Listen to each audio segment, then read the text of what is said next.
Hello and welcome to the Dream Team Professor podcast. Sun Dream Team is finally back, but not quite as we know it. It's got a whole new set of rules for the 2023-2024 season. So in this episode, we're going to be going over some of those. We've got a new point scoring system, new bonus points, more transfers, captains and boosters, and a lot more. So in this episode, it's going to be a bit of a beginner's guide on how to play Sun Dream Team this season. But quite honestly, we are all beginners. It's all a lot of new stuff. So there's going to be timestamps below. If you do just want to check out a certain point that you're a bit stuck on, maybe bonus points, there's going to be timestamps below on this YouTube video where you can skip to certain points to check those out. But we are going to start at the very beginning with the basics.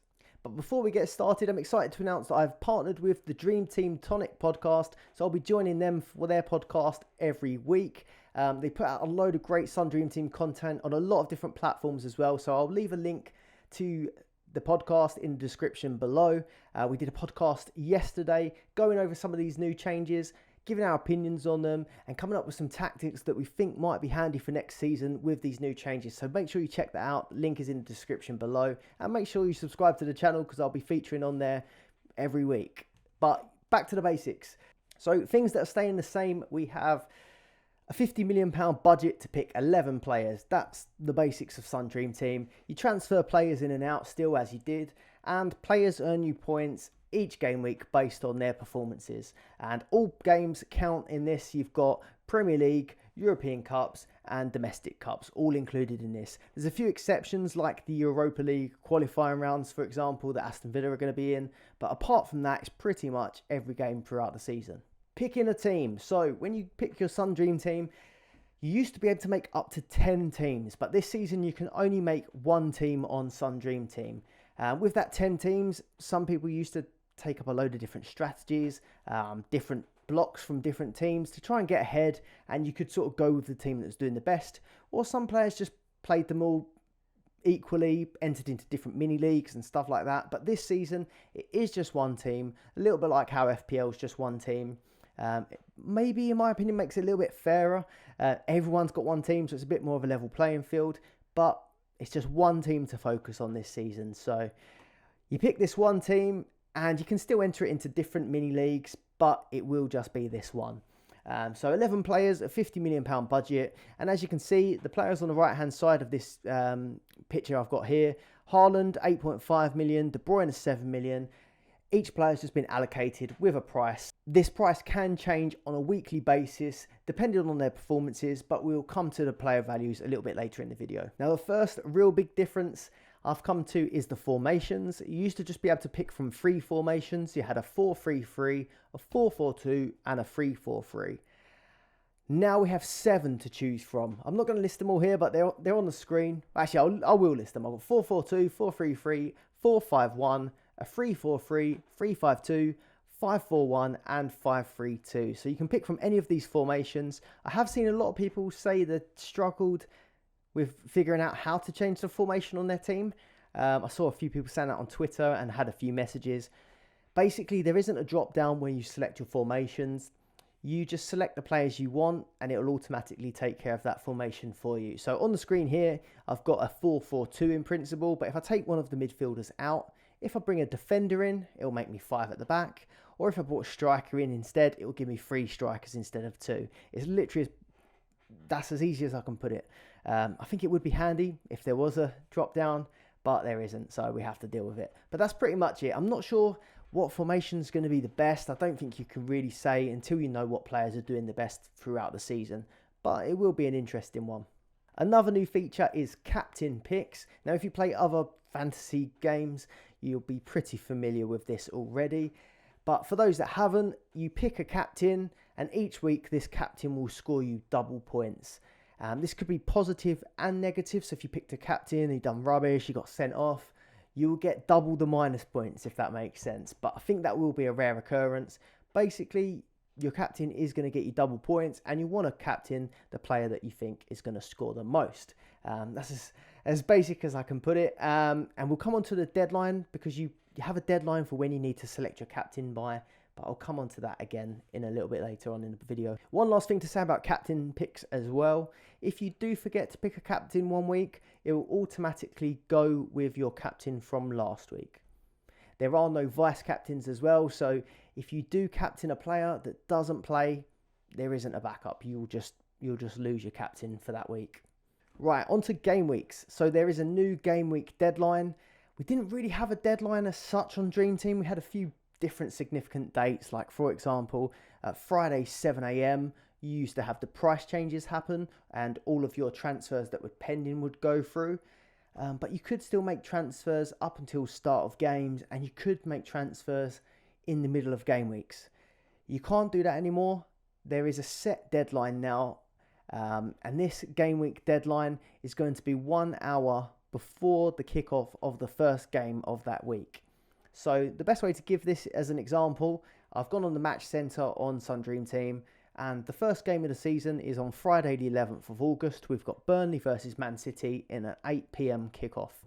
So the deadline for that game week, the first game week of the season, will be 1 hour before kickoff, so 7 p.m. on Friday evening. Any tinkering you've been doing, team selecting you've been doing, any of your picks, they will lock in 1 hour before that game kicks off. So really, you probably won't even be able to see the lineup for that game. You might have a few team leaks. But all the games that take place on Saturday, and Sunday and Monday, you're not going to be able to see the lineups. So you're going to be choosing your team without seeing who's going to be playing. And when this deadline reaches, your transfers will go through, your team will be confirmed, and this will also confirm your captain and your boosters if you decide to use them. So pretty much everything is going to be decided 1 hour before kickoff of the first game of that week. And Sun Dream Team have said typically this will be either a Friday evening or a Saturday lunchtime. So pros and cons to this. I really don't like it, to be honest. I quite liked making changes, looking at the lineups. But we discussed this on the Dream Team Tonic podcast last night when we were recording, and Tony did really like it because it just means that you haven't got to constantly be switched on and checking team lineups all weekend. It does give you a little bit more of a life of the weekend. If before you were going out, you might be conscious that you need to check the lineups at certain times, you won't have to worry about that, because once that first game, or an hour before that first game kicks off, that's it. You can't make any changes. It's in God's hands at that point. So that's it. The deadline has changed to 1 hour before kickoff of the first game. So one big thing we're going to have to be aware of is obviously picking the most nailed players. I know we always would look to have brought players into our team that had a very good chance of playing, but you used to be able to sort of make changes. I mean, Man City are a great example. They've got a massive squad, loads of options. Before, you could have just had a look and seen who was starting, and then maybe you took a chance on a Foden if he was in that starting lineup, or a Mahrez. But now there's certain players like Mahrez, or not Mahrez because he's moving, but let's say a Man City defender. They've got a lot of options, maybe the centre-back positions. You might not want to choose one of those centre-backs from Man City because you don't know if a Diaz is going to play, a Laporte, an Ake, a Stones. So you are taking a risk if you don't go for someone that is 100% nailed. And especially that's important for your captains as well, or your boosters, which we'll come on to a bit later. But captain picks, where there's no vice, you are going to want to be 100% sure that that captain is going to be playing in that game week. So that's another knock-on effect from this new game week deadline. Let me know what you think in the comments below on this game week deadline, because this is one of the changes I haven't been too keen on myself, but it'll be interesting to know how you feel about this one. And if you're enjoying the video so far, please do leave a like and subscribe to the channel, because we'll be putting out regular Sun Dream Team content throughout the season. On to transfers. This is another new change. Previously, we would just be given 5 transfers to last us pretty much a month. Now we're going to be getting 2 transfers per week. So 2 transfers per week, but there is a possibility to roll some of these transfers over so you have extra transfers to use at once. So I'm going to read it out how they've worded it. Every manager is allocated 2 transfers for each game week. If you do not make any transfers, one will roll over into the next week. If you don't make any transfers for a fortnight, 2 will roll over, leaving 4 for the following week. 4 is the maximum you're allowed. When first creating a team, you can make unlimited changes until the start of the first game week or until the next game week if the season has already started.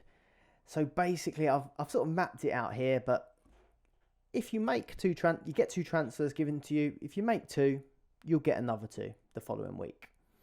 If you just make 1, you'll lose the other transfer and then you'll just get your 2 again. If you make no transfers that week, you'll then be given 3 at the start of the next week, because 1 has rolled over. If you make no changes for 2 weeks running, that's when you'll have 4 transfers to use at once. And again, 4 is the most transfers you'll have. On first glance, I can't really think of any reasons why I'd want to save up and have 4, because you can kind of use 2 and then use 2 again anyway. So it doesn't really feel like it's a big benefit to make 4 all in 1 week. Again, this deadline for using these transfers is 1 hour before kickoff of the first game. The only sort of example that I could think of when you might want to maybe save up 4 could be just chaining them ahead of a double game week. Maybe you want to make 4 big changes and jump from one team to another. Maybe Liverpool have a really good week one week, and then Man City the following week. You might want to change 4 Liverpool defenders to 4 Man City defenders in one hit. I don't know. That could be your strategy. I don't know if it sounds that great, to be honest with you, saying it. And then the other reason why you might want to do it is potentially to quickly bring in, I don't know, 4 defenders to use one of your chips, e.g. park the bus. You won't know what that means if you haven't read through the rules already, but there's a new booster that you can use. But yeah, at the moment, I'm not completely sure why you'd want to chain up these transfers, but I'm sure we'll see by playing the game.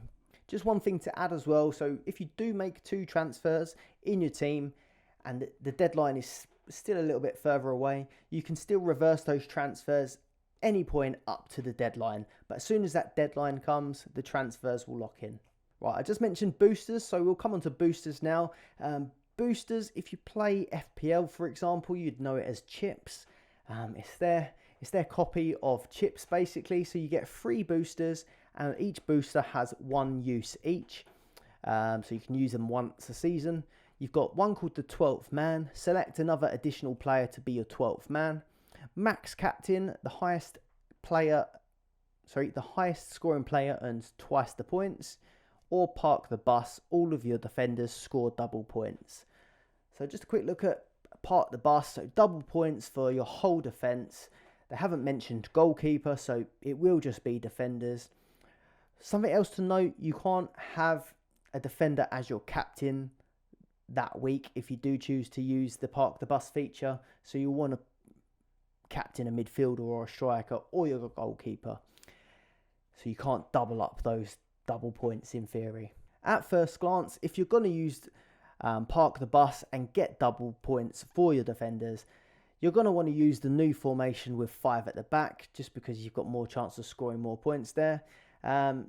So again, that might be a reason why you might want to maybe chain up your transfers, get 4 transfers you can use in one go, and then move into that 5 at the back formation. That's one of the only reasons I can really think of at the moment that you might want to keep 4 transfers for one go. Right, the 12th man booster, so you can add any extra player to your squad of any value, any position, but you just can't captain them.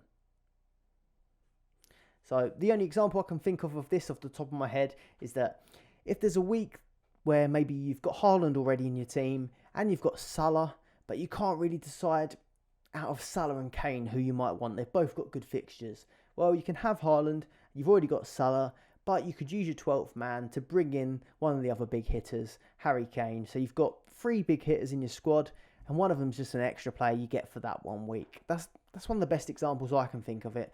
And again, with pretty much all of these chips, I'm going to be trying to use these chips whenever there's a double game week. It feels like a bit of a waste to use these on a team that are going to have just 1 game. So if you can try and use it on a team that's got a double game week, I think that's going to be the obvious reason, or the obvious strategy, in my opinion. And then the other one is Max Captain. This is probably the least exciting, in my opinion. So Max Captain, instead of having your own captain Whoever scores the most points from your team that game week is retrospectively given the armband. So you might captain Haaland every week of the season, but then if you use your max captain, if you've got Salah and Salah ends up scoring more points, then Salah gets you double points. If Haaland gets it anyway, Haaland gets double points. It will just give it to whoever gets the most points for that game week. I think that one's a little bit boring in my opinion. Again, when using these, and another few notes that I put, double game weeks obviously, you're going to want to use them on the most nailed players. You don't want to be using your 12th man booster on a player that might not even play. That's quite obvious. And then probably avoiding cup rotation, for example. So, I don't know, Haaland, the obvious example again. If they've got the first round of a cup competition in a double game week, Haaland's probably going to play the Premier League game, but Carabao Cup, they might not bother playing him. So I would probably try and choose a game where you think your player's going to play twice. Another thing I thought of with how to use these chips, mostly on Park the Bus. I think with Park the Bus, if you're going to have 5 at the back, for example, and you still want the rest of your team to be strong, throughout the season, you normally build budget in your team so that you can afford the best players by the end of the season. So ideally, I think if you can try and use these chips towards the back end of the season, you're probably going to have more good players in your team that can score big points. So I'm starting to think that I'll probably be looking to use these later in the season. And maybe if we use them later in the season, you can get a better feel of when best to use them. Let someone else make them early on and then gauge it from there. Again, let me know what you think of these new boosters. Quite honestly, I'm not that keen. I think I quite like the Park the Bus one, but the other ones I'm not that keen on. But again, it's another thing to keep the game different. A big complaint that a lot of people have is that by the end of the season or mid-season, a lot of teams do look really, really similar, and it's quite hard to close the gap on some of your mini league rivals and stuff like that. So it's just another feature like captain to differentiate your teams. So I guess it can only make the game more fun. Now we have the big one, which is point scoring. And this is quite a lot to take in. It's a big change here. They didn't do anything but half measures this season. There are a lot of changes. So points are based on Opta and awarded as follows. Now, Opta, they're not using who scored this season. Starman Awards, 7 ratings, all used to be powered by Who Scored. They're not using Who Scored, but Who Scored did used to be powered by Opta, or still is powered by Opta. So Opta is just the company that collects all the data and stats. It's still run by them. Goals scored is 5 points, but then we have shot on target, which is 1 point, which is a new one. We have big chances created, which is 1 point, another new one. And then tackles as well. So you get 1 point per 2 tackles. We also have appearance points. So you get 1 point for playing up to 60 minutes. So I'm guessing everyone starts on 1 point. And then you get an additional point for playing over 60 minutes.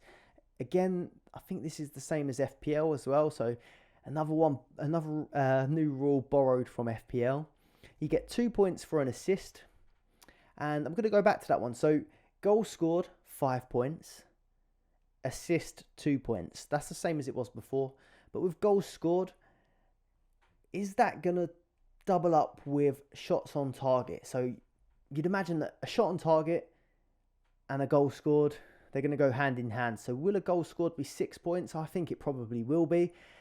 Odd example is if it goes in off the post or something like that. I guess that's going to be off target, so it could just be 5. But 9 times out of 10, I think it's probably going to be 6 points for a goal.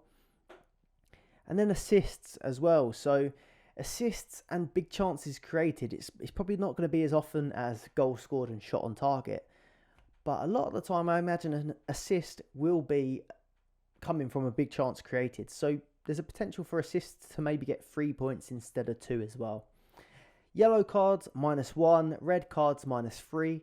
Penalty misses, -3. Own goal, -2. Bonus points, 1, 3 or 5 points. Now we'll come on to bonus points in the next part. Goalkeepers.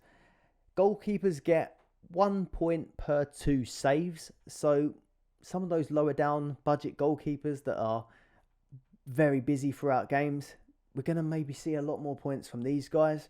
Alisson as well, he's a keeper that obviously plays for a top team, but he does make a lot of saves. So 1 point per 2 saves, that's going to bring a lot more goalkeepers into the game. And then penalty saves are 3 points. Now, big changes again when it comes to this part. So this is goalkeepers and defenders. They've got clean sheet, 5 points. The minimum 60 minutes played. So if you have a player, and I gave the example again on the Dream Team Tonic podcast yesterday, if you had a Wan-Bissaka, for example, playing for Man United, he started the game, they're keeping a clean sheet, and then right at the very end, you have Dalot comes on for 10 minutes at the end. Previously, Dalot would have got the clean sheet points no matter how much he played. If he played 1 minute, he would have got the 5 points for the clean sheet. For Dalot to come on and get the clean sheet points, he would have to have played 60 minutes in the game. So substitute defenders are not so good unless they're playing a big duration of the game. However, another change related to this, if you're subbed off after 60 minutes and you've kept a clean sheet up until that point, you'll keep the clean sheet points. So Kieran Trippier, for example, plays 61 minutes. He comes off when Newcastle are 1-0 up. He comes off and then Newcastle concede. The players on the pitch that are still on the pitch won't get the clean sheet points, but because Trippier came off with the clean sheet, he'll get the clean sheet points. That's how I've read it, and I've just brought up the rule here just to go over it again. So clean sheets, goalkeepers and defenders will be awarded 5 points for keeping a clean sheet, but only if he has played 60 minutes or more.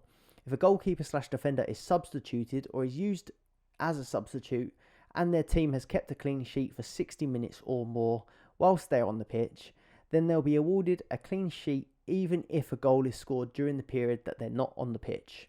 If a goalkeeper or defender receives a red card, they will be penalised for goals scored when they're off the pitch. So that last point is a little bit different, but you get the gist. So while you're not going to want the player coming on as a sub, it's not the end of the world if you have got a defender that does seem to go off around the 70th minute. In fact, it might actually be better. Man City were conceding a lot of late goals last season and only conceding 1 goal. If you were on the pitch over 60 minutes and came off while there was a clean sheet, you're still going to be getting the points. A lot to take in on that one, so if you do have any questions throughout this video, do leave a comment. I'll get back to you on there.